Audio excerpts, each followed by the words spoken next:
Hi Numy, it's Neo here. I'm actually super excited to go through this VOD with you, so let's start. As what I do with Mercy VODs, we're going to talk about who's like the best damage boost target on your team. So unfortunately, the enemy team has like a much better options for damage boosting than you do, and we're going to talk about that in a bit as well.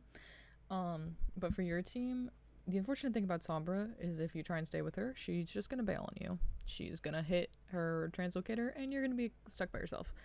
And you might be giving away position at times. So ideally, it's really, depending on the situation, Mei, Sigma, or Ana. Ana actually does quite a bit of damage if they're willing to do damage.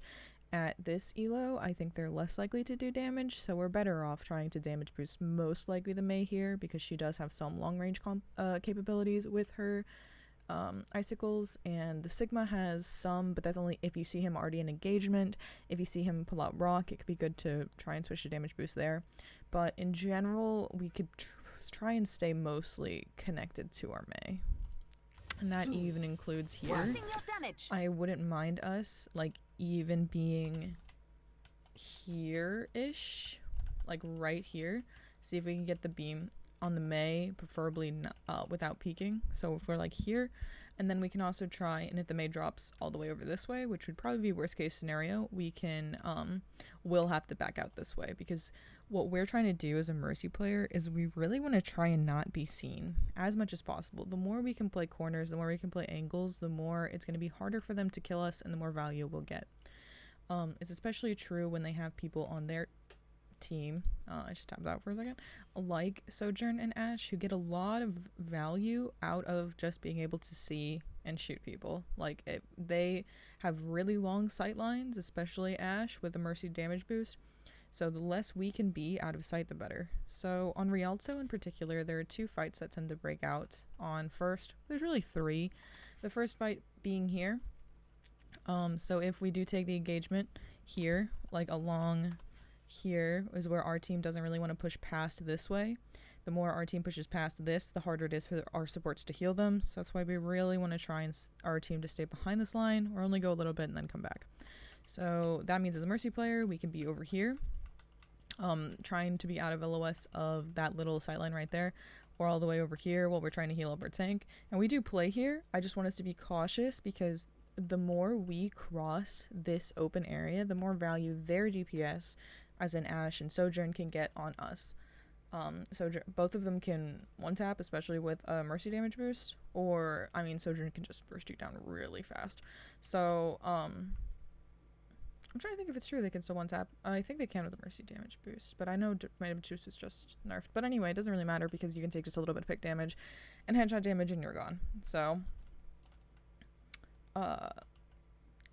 let us actually start the VOD. So like I said, I wouldn't mind us damage boosting the Mei over here, but if she drops over this way, which is worst case scenario, don't follow her this way, because that's the exact thing where I'm talking about, where the Ash can get this sightline on us, and the damage boost will get us some ult charge, it'll get our Mei some ult charge, and then we can try and help her out once we go out this way and then heal her over here. And then we really want to stay over here. Oh, and when the second fight breaks out, which will be around this corner, it's like the same thing. Wrong button. From here, we can try and play over, ideally it's here if we can, and then try and help our team out this way. We could try and be up here-ish. The problem with playing on this side is eventually, if we're gonna have to keep backing up with Witch of Sigma, we are gonna have to keep continually backing up. We're gonna have to try and get out and cross this way. But if our team wins, then we should be fine just staying over here-ish and just trying not to get flanked. So let us actually watch more than 1 second into the VOD. Attackers incoming. Yeah, this is a very scary cross. The more that the more you climb, the better the enemy hit scan players will get, and I have a slight suspicion this Ash might not. Is a pretty decent player. From what I saw, they seemed pretty good. So this is a good practice to start respecting the enemy hit scan.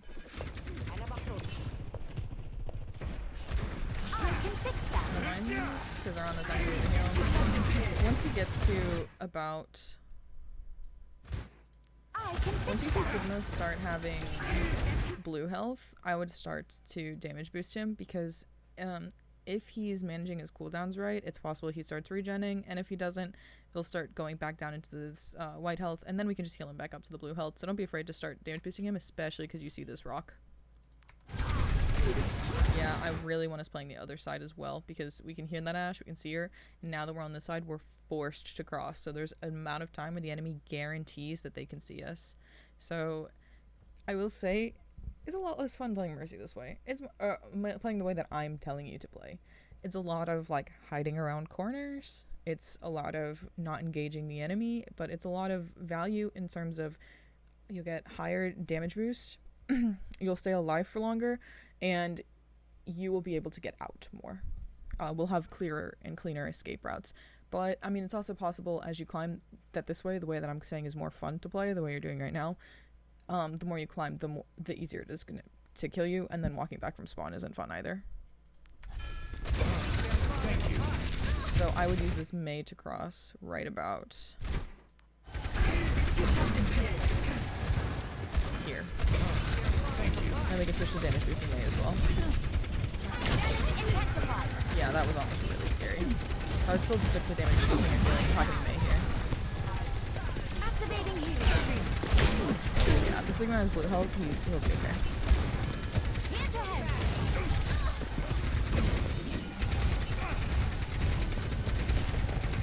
Like this a little bit more. Just be really cautious of that little peeking here.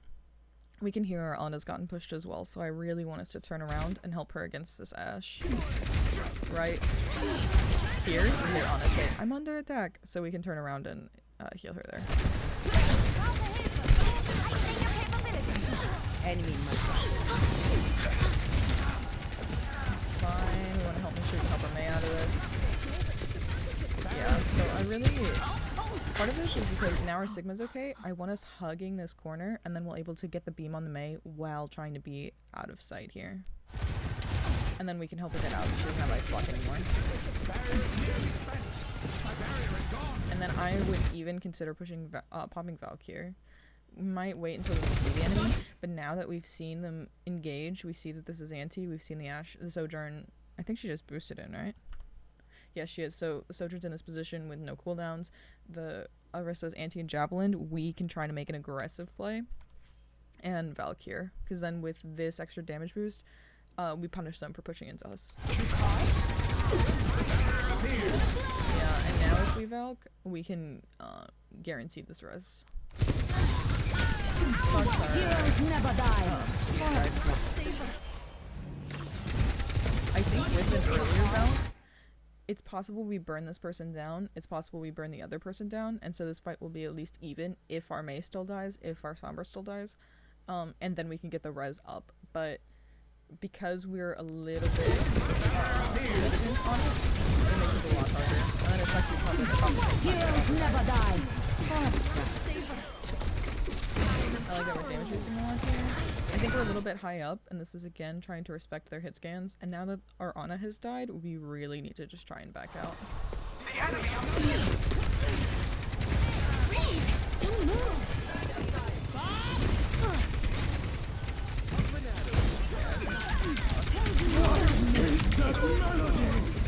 Unfortunate that we popped another ults on the last fight. What got us in this situation?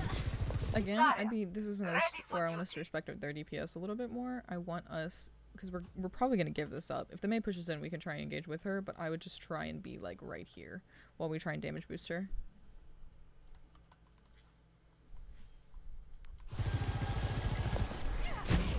I like that we're damage boosting right here. A lot. I really like that.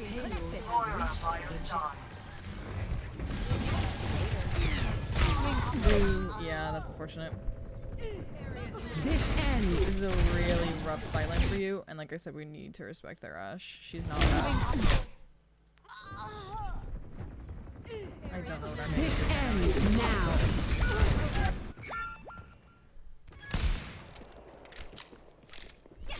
We're focusing on that gameplay. I don't mind this.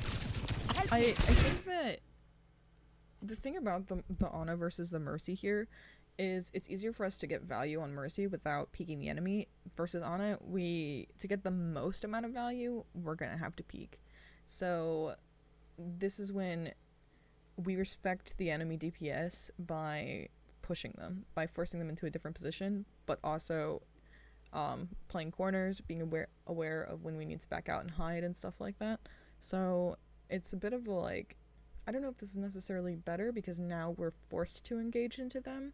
I will say, like, now that looking at the comp we have versus the comp that they have, Mercy is going to get a lot more value in their comp.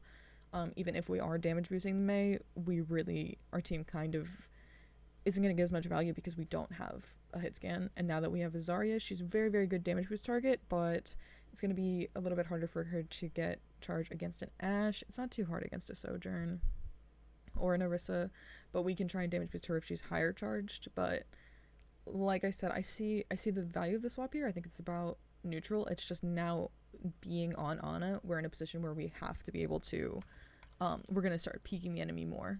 And so it's a very different playstyle. I don't mind this. I think I've seen this, like I've watched this whole thing. We hard scope a little bit too much. This is a really good scoping range. I'd just be very cautious because we can see 4 enemies on our screen right now with the Orisa, the Sojourn, the Ashe, and the Lifeweaver. So there could be a lot of damage coming in at us at once, and even the Sojourn's damage boosted, so it's essentially 5 enemies. Luckily they're not all looking at us, but be careful, be really fluid in trying to get in and out with this, and you generally are. We're also walking into Lifeweaver shots, but this is fine. We've preppered in a lot of damage. We forced them off the platform, both the Ashe and the Lifeweaver. And now in this position, I wouldn't be afraid to put your crosshair about right here and throw a nade at this Orisa. She can still get antied while in Fortify, and it'll splash against this wall. It's a great opportunity for us to make sure we can try and solidify this kill. Or trying to get an aggressive nade against the payload right about here-ish, because that could hit the Sojourn. But I think I don't mind the defensive, but an offensive nade is also a defensive nade because it forces the enemy to disengage. It forces like specific people on their team to back up and to wait. So because aggressive nades are also defensive nades, I generally, if I have to choose, I will do an aggressive one. Yeah, we already lost this fight, so I'm not... We were kind of punished because we were scoped. You didn't really have too much of a choice, but yeah, the Rash was decent. I still have some fight in me.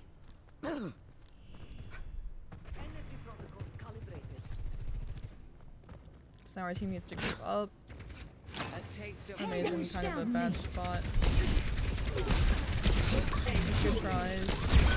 Oh, okay. So this is all, I liked most of this until we get to here. I don't mind this, but I would try and just splash a nade on both of them if you can. Just Mei if it's fine. Defensive is good here. But I wouldn't try and get closer for this. I would just go for it at that angle. Because now we have to cross again, and our escape route should really be behind us instead of continuing forward. So our escape route should be this way. So I really do like your instincts here. It's just after the Mei dies, we panic. Be careful. Oh yeah, I hear her. I like it. I was gonna say I like that you're playing the Sojourn. Aggressive nade here. That looks like it's gonna be really good.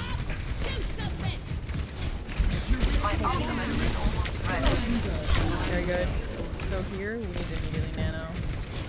The second we get it from this splash nade, we get it from this nade right here.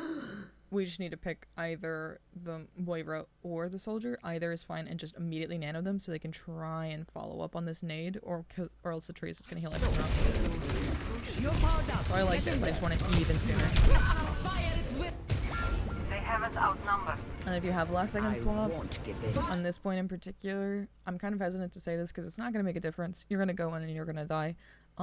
You could go Kiriko right here, and then you can go in, cleanse your Zarya, and try and get a pick. But in all reality, it'll be a 2v, 4? 3? You're going to lose this. So, yeah, 2v3. and you're going into in a result. But if you're in a panic swap, especially on third point on Rialto, Kiriko is a good swap here.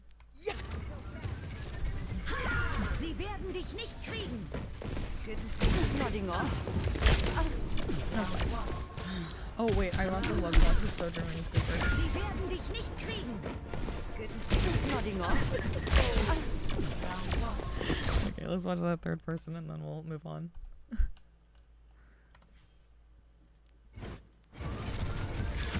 Sie werden dich nicht kriegen. Good to see you nodding off. Very nice. Okay.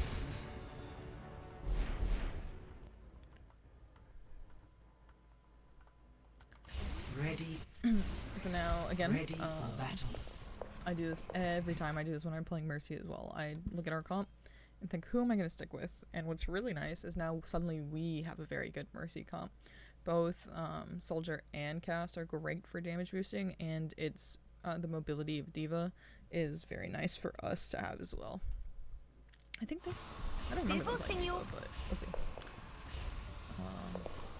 Yeah, I didn't think so. It's still fine because your Moira and your Sigma don't have vertical mobility. It means that we can probably trust them to stay together. I know that's not always the case, but we can try and hope that the Moira does stay with the Sigma and heals him, which means that we can really, really try and blue beam our DPS. Attackers incoming. Engage those hostiles. Escort the payload. Like this, again, be very careful. I think we very slightly peek here. So let's look from like this angle. I think we very slightly peek. It's fine when we're crossing over, but then we are a little bit Stop the payload. right here. This is a very scary angle, so be kind of cautious about when we use our backwards GA. Try and stick against this wall. So this is fine. Mir zu danken. Sie werden dich nicht kriegen. I would still try to stick with the whole scan here, so probably switch to Cass here. I'm not even too worried about Moira. Yeah, he'll have to happily go back to Cass. I want us damage boosting through all of this. So damage boosting Cass, get Moira up to half here, and then go to damage boost. And all of this be damage boost either on the soldier or the Cass, either is fine. When I have two good damage boost targets, I kind of just take note of which I feel there's like a few things that could be happening. If I feel like they're getting a lot of hit regs, if I see a lot of kills by them in the kill fam, if I'm damage boosting one and I see that the other one is getting more like final blows, then I might switch my primary damage boost target. But like I said, just pick one for now.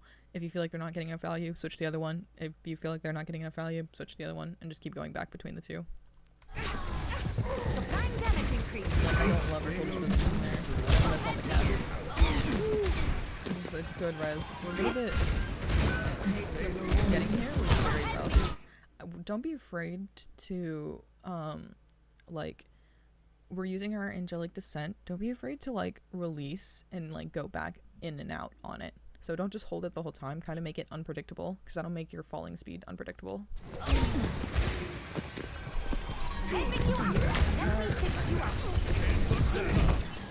Just keep damage boosting.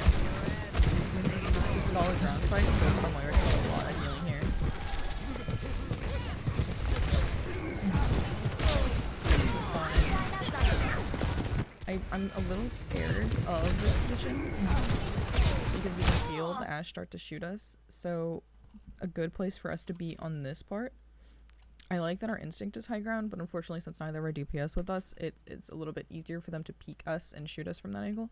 So we could be behind here, or we could be behind the cart, really, and then just try, or maybe even all the way back here, and just damage boosting like the soldier if we're over here, the Cass if we're over here, or probably the soldier again if we're right here. Or we're healing the Sigma since our Moira isn't right now, which is also fine.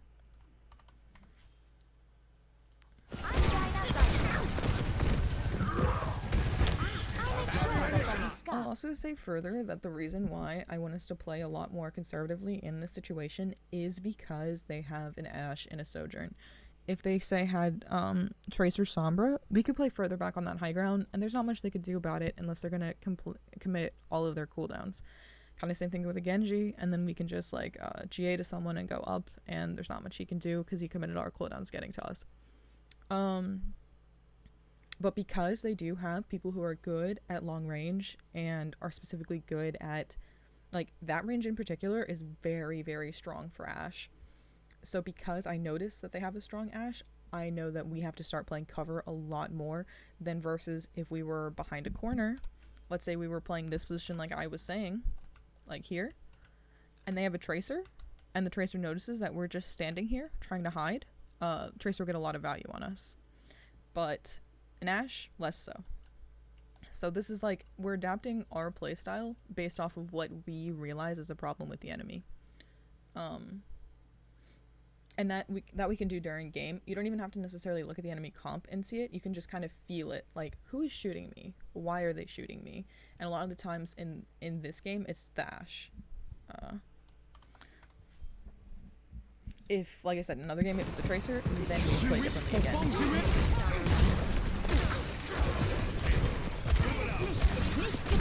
I like this a lot. I want us really, like, I like that we're using this kind of area for cover, but we could also be over here and we could do a similar thing, or we could be back here. I think this would be a little bit worse, but I would try and rotate to over here, because that way, even if the hog is able to get in, we can like GA to the cast and then back up over this way. This side's also fine. The payload has reached the checkpoint. So we'll have this one here. I was standing using some or the Sigus here fine. And now the cast. So rarely do we talk about macro in my YouTube. We rarely talk about it. And that's because I kind of, it's like ebb and flow. We have like a good sense of what's going on. If we're playing our hero correctly, we'll have, I don't feel like I need to like dissect the macro of it necessarily. But in this very case, and a little bit later, this is when macro really comes in. What is happening in the game? Our team has just used 3 ultimates. Their team, we saw them use Tree, and we can look at their ult charge, and they also use Valkyrie. So they have no support ults. They're going to have the Hog ult, the Ashe ult, and the Sojourn ult, and our team only has 2 ults. So I know now, because our team used 3 ultimates, that we have to ult next fight. I would highly suggest ulting the second you hear an enemy ultimate, at least. But we could use it to ult a little bit aggressively. We could try and combo with the soldier, but I know now, because we've used 3 ults, that we are at a deficit, and they did not use 3 ults. So this next fight is going to be rough, and we have to commit ours to it because we committed so much to this last fight. And that's just kind of what I'm thinking as soon as I hear that the cast also ulted into that. I didn't think he necessarily needed to, but because he did, that's like, oh, okay, now we have to use both ults next fight. Aid the payload on I hope that kind of makes sense. I am empowering you. Group up. I still don't like the cast is saying group up. I like we should stay pushed up with our soldier, and our cast should honestly be with him as well. Checking in. This is scary. Again, respect the Ashe player. Just play behind the boxes if possible. You'll be fine now. Come get healed. Damage boost. I don't mind this, but once he gets to 3 health, yeah, I just change someone else now. We see the Hog ult. I would just Valk this. Valk, heal all of these people. Not so fast. I think a Valk could have turned this around, and then it could have been a Valk visor.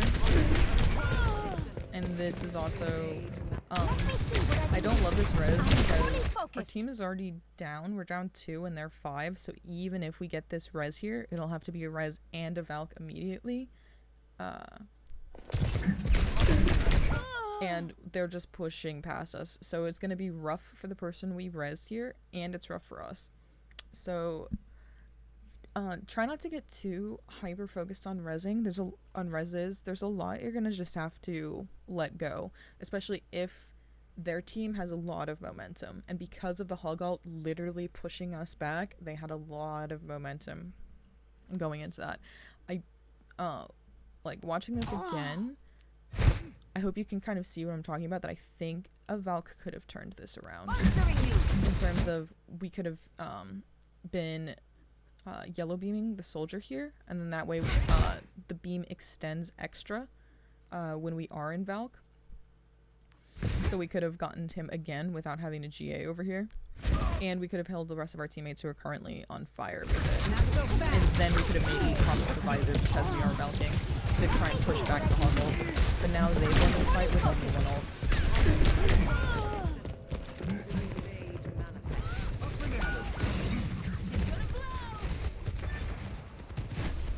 I'll make sure that doesn't stop. It's fine.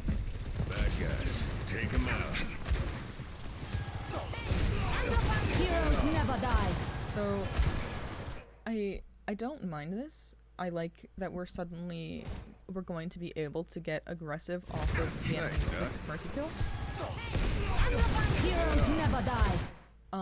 But it's kind of unfortunate because our team is a little bit further back and we don't have the speed necessary to try and push forward.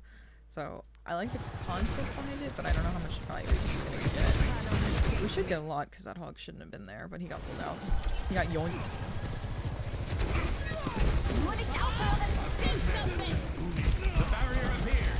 This is a small thing, but we're on our Sigma when he's sucking here against the Bob. Try and just get on the soldier. Boosting your damage.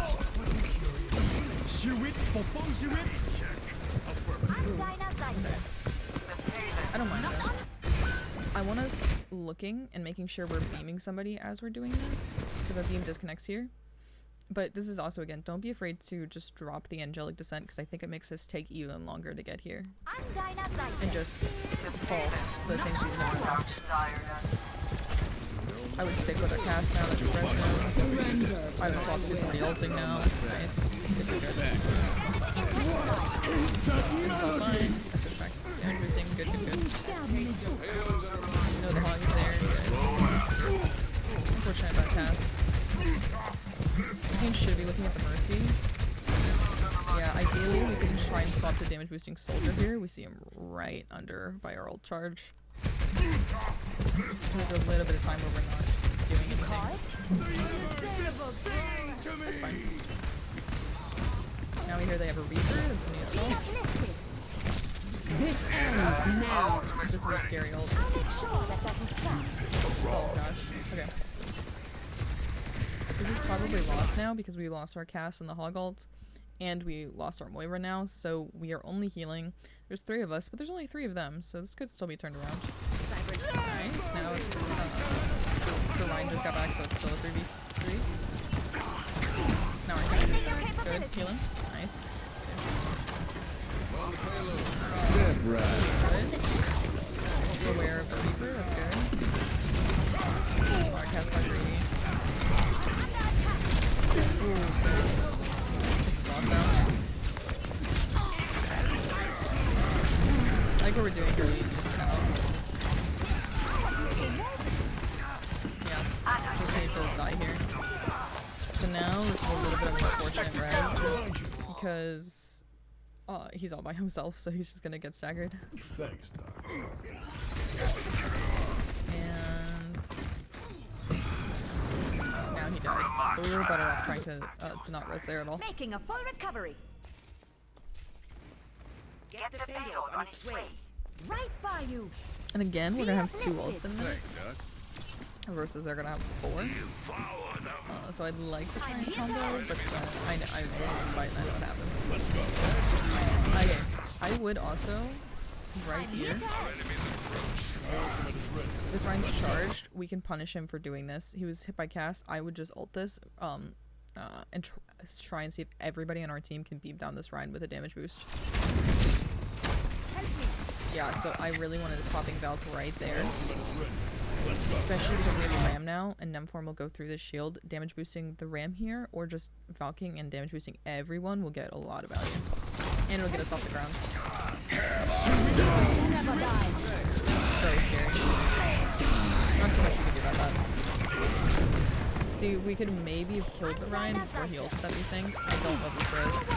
It's the same thing, and it's actually unfortunately the same person. They're just gonna get staggered.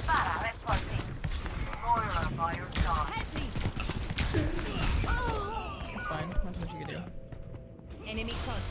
Zeit für einen neuen Plan. But unfortunately, our soldier was staggered there, and now our team is maybe pushing into a 3v5. That's fine. We are far now. We know it should be good target. Helden sterben nicht. We are a formidable duo. This is fine. I wouldn't be too afraid to play in this room We are a formidable duo. and join the Pharah in there, because then we can have some hideaway, but they don't have any hit scan anymore, so it's fine if we play the way we have been now. This is that exact scenario that I was talking about. Like, I was telling you to play one way because they had Ash Sojourn. Now they don't. You can play a different way. I like this damage boost a lot. Improving your marches. Good. Back to Pharah. I don't even worry about this. Here to support. The payload has reached the checkpoint. The payload moves. You are safe with me. Here they come. Get ready. I'll make sure that doesn't stop. I am powerful. I'm on. You call the world. Thanks. This is all fine. Barrage ready. Sustaining augmentation. Yeah, I like that we even... Our motor definitely has this, so don't worry. And we don't, which I also like. Sustaining augmentation. I will give you shelter. I'm here to help. I don't mind this. I actually really love the kind of restraint here of we go in, but not all the way in, and then we're playing a little bit around here so we can play this corner. I really like that.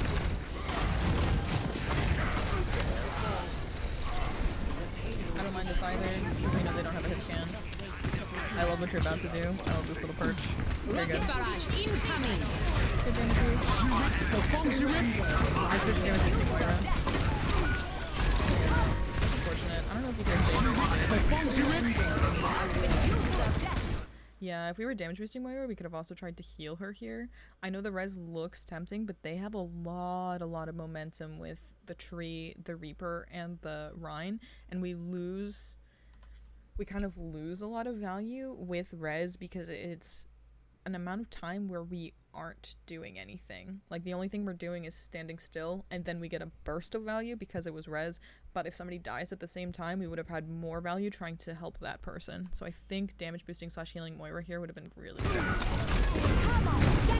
don't know if we could have saved her in all honesty, but that's what I thought. We'd already lost at this point. So don't worry about that.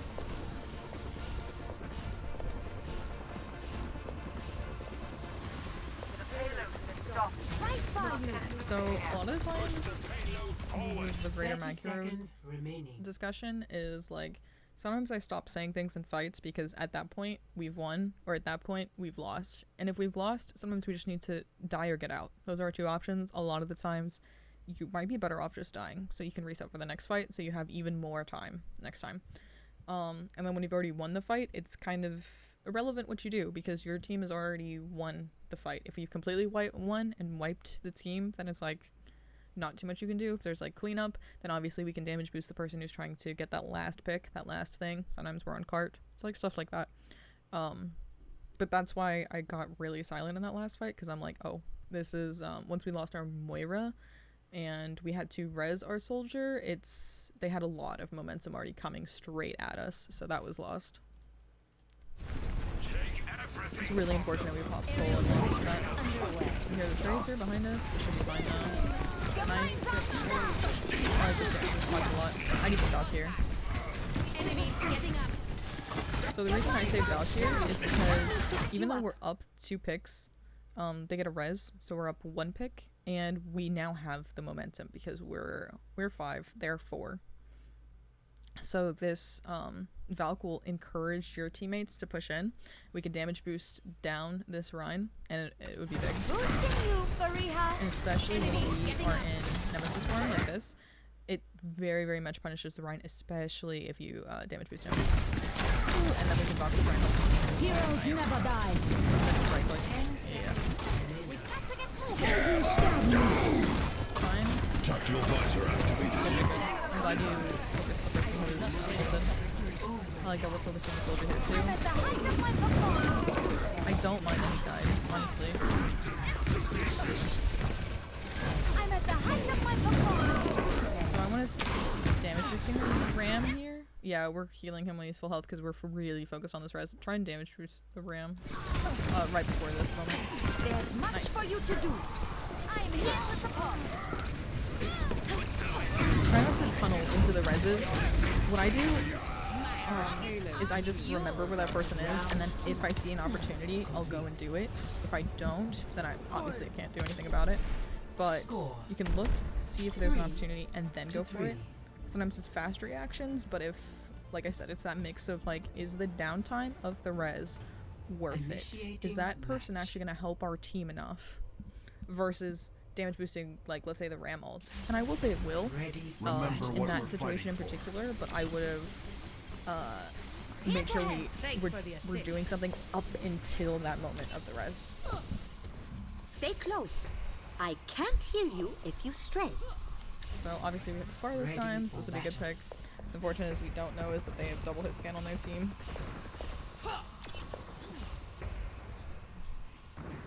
And both our Pharah and our soldier are good damage boost targets here.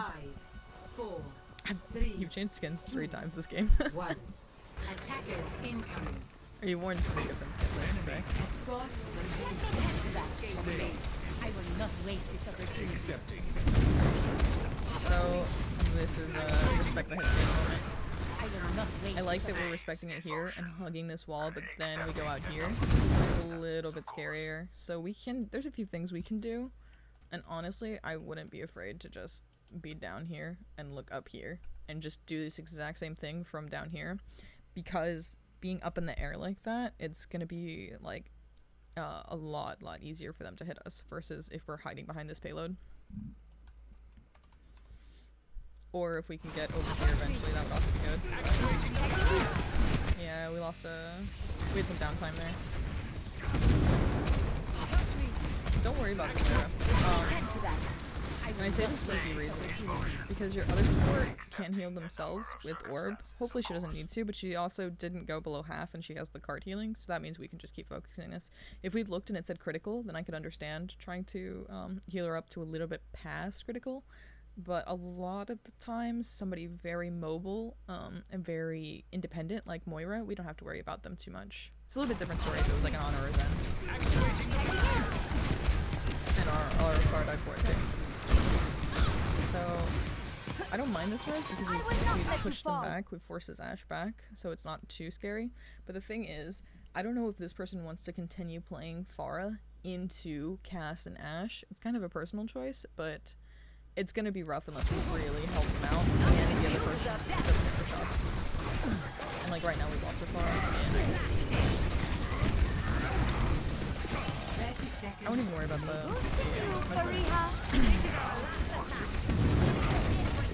Here, pull this angle. And look at our bars too.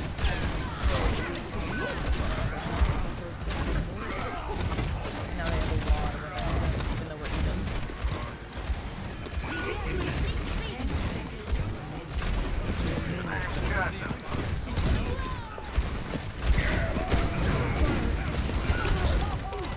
Yeah, this is just kind of a, that was kind of a, in a way, a positive. Because we did have the Pharah against their phone. But the first time I think we could have helped the Pharah out, and the second time I don't know if we could have. 3. Their Rhine into us is also very strong because it's much easier for them to hold down a payload as Rhine than it is for us to push onto a payload as Sigma. I will not.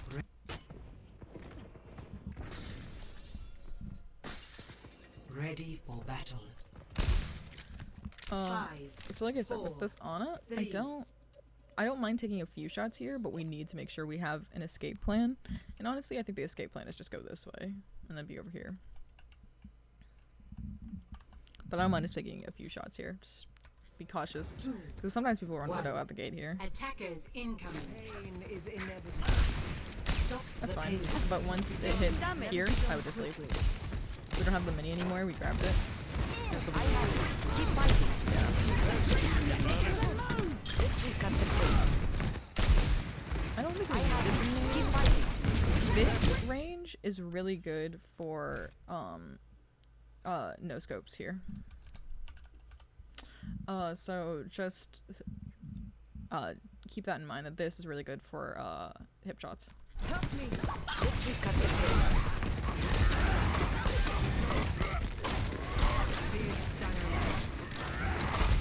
This is fine, but once she's healed up, I would go back to hip shots, and I would try and fall back as well. It's unfortunate our soldier died. Fall back a lot now. Good nade. This is still hip fire range. Good.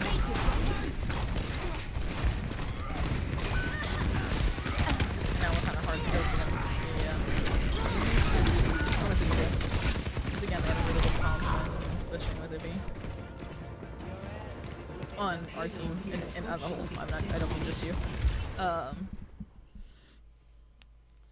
And they didn't have to go too far, and the Rhine pick was really strong there. So, trying to think, I think that we need to, especially as we climb more, respect the enemy DPS a little bit more.